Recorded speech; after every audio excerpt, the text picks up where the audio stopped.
DJ Ferris. The Chicago nigga. It's the real one. Hit me. Only one is pulling shit the fuck up. Let's go to sports talk. I'm to the point where I'm just fatigued by talking about him, and I know you are, and I'm sure the people up in Michigan are, but what is the solution other than Michigan fans continuing to prop him up and embrace and enable what clearly is not working out? This would be a great program at Rutgers or Maryland with this type of record. It's a good record. It's not bad.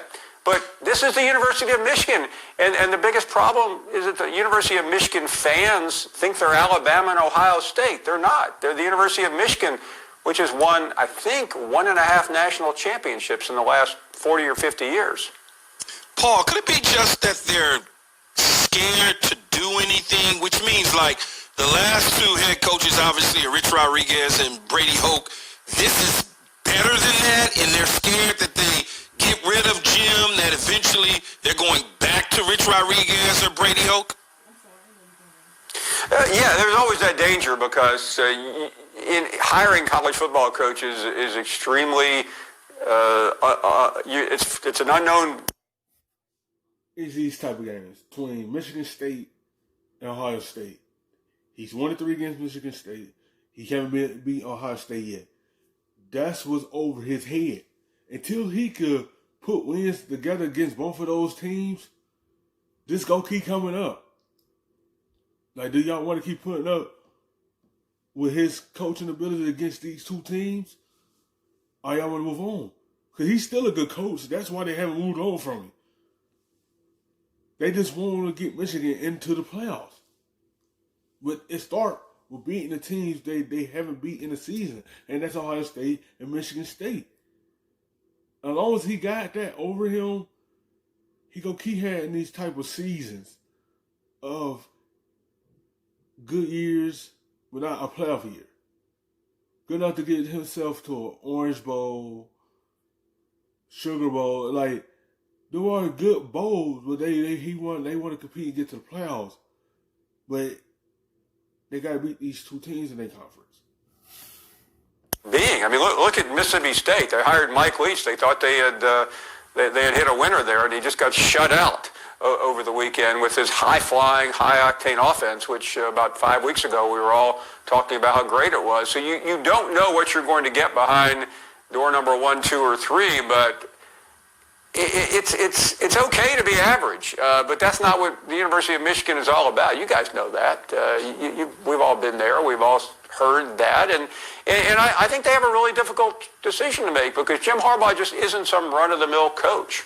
He's a legendary figure in that school's history, and when they brought him back, they paid him that kind of money because it was going to be like Urban Meyer coming back to Ohio State or what Saban did. It was one of the most significant hires in recent college football history, and it just simply hasn't worked.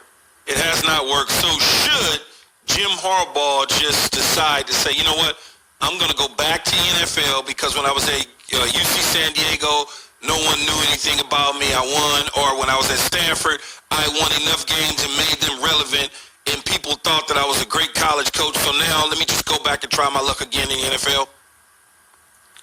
And that's the thing that we have to remember here. That Jim Harbaugh was pretty good in the NFL. He went to a couple of Super Bowls and nearly won one. So, I don't know why. I think Jim Harbaugh just ought to take a good look in the mirror and say, I need to find an exit. Call his agent, and there'll be 10, 12 NFL openings here in a few weeks. Grab one of them and get out of there because it's just, I hate to, I don't want to be over the top here, guys, and say that he's a terrible coach because he's not. He's not a terrible coach. He's run a decent. He's not a terrible coach. He still got Michigan irrelevant. He got them ranked. He still get them to the top bowl games. The only thing that he don't have on his resume right now is getting to the college playoffs. He's not a terrible coach. They just average right now. Michigan is an average team right now. They good enough but not good enough to get to the college playoffs. Program up there, and it's a little bit better than it was under Hoke and Rich Rod, but that's really not saying anything. That's just saying that you're better than average as opposed to being mediocre. So, Paul, if that were to happen, if Harbaugh were to go back to the NFL, who would be a suitable replacement? Who would be somebody that can take Michigan over that hump? Well, I can think of somebody who's not that far away that has impressed me this year and really has done one of the most phenomenal jobs in college football. And that's Luke Fickell. Agreed. He was wooed by Michigan State a couple of months ago and turned it down because he knew what he had at Cincinnati.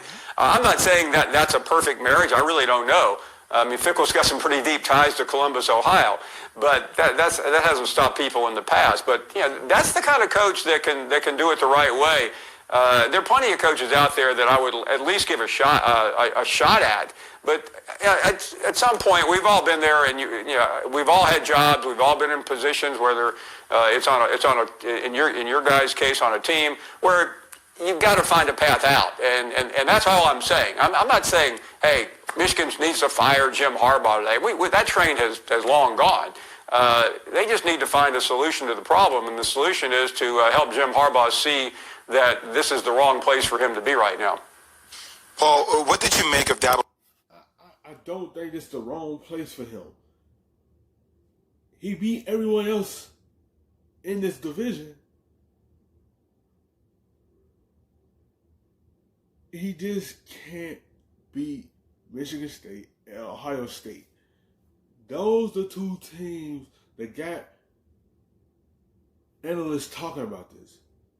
Should they get rid of Jim Harbaugh? They're not going to get rid of Jim Harbaugh because he haven't made this team go 6-6.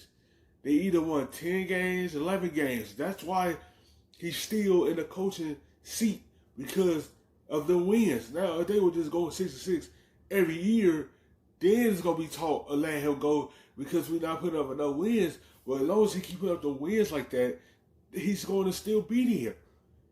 It's just two teams that he can't beat. His two rivals, Michigan State and Ohio State. That's the only thing that is hovering over him. Other than that, Michigan is a good team. It's just all about making the playoffs. Sweeney's comments the other day that Trevor Lawrence won't be playing against Notre Dame this coming weekend. That's a good question, Jay, and I'm still not sure I know what's behind that because it seemed like it changed pretty dramatically than when we were all together Friday morning. I'm guessing that somewhere in the protocol, it just seemed like it was going to be extended a little bit deeper than we originally thought, or perhaps beyond this Saturday. Dabo mentioned the heart issue, which means that Trevor has to take a test for myocarditis, but that's a 10-minute test. That shouldn't keep him out of the game unless we don't have the dates right, or maybe there's something else going on that the school and Trevor Lawrence collectively just decided it's not worth risking getting him out of that protocol with 5 minutes to spare and put him in a game at South Bend without having done anything but isolate or self-isolate for the last 10 days. Paul, we saw Clemson take on BC this past weekend and kind of, it was a win, but it was a struggle win. What do they need to do going up against Notre Dame to get that W without the Heisman hopeful? Well, they're in good shape at quarterback, but their defense looked terrible in the first half. And some of this... And it wasn't on the offense. It wasn't on them.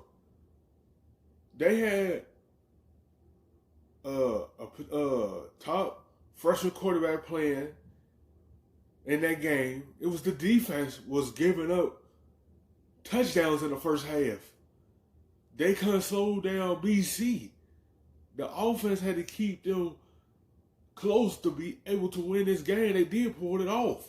It wasn't on the offensive side. It was on the defensive side that was having them almost upset. Because you can't play like this if they get to the playoffs again. And teams are going to take advantage of that if you come and play like that in the playoffs. Could be, Keyshawn, that Clemson always has this game, and this is not an excuse. This is a fact. Remember last year at North Carolina, they needed to hold off Mac Brown's team on a 2-point conversion. 3 years ago, it was Syracuse that knocked them off. 4 years ago, they had to hold off NC State at the end of the game. They always manage to play a terrible game, and I think that's what we saw this weekend, and I'm sure the Trevor news overshadowed them. But I think they're in good shape for Saturday night, and with college football today, predicting a winner on Monday is foolhardy because you just don't know who is going to be around to play in the game. But I think they have a reasonably good chance of getting out of there. Thanks for watching ESPN on YouTube.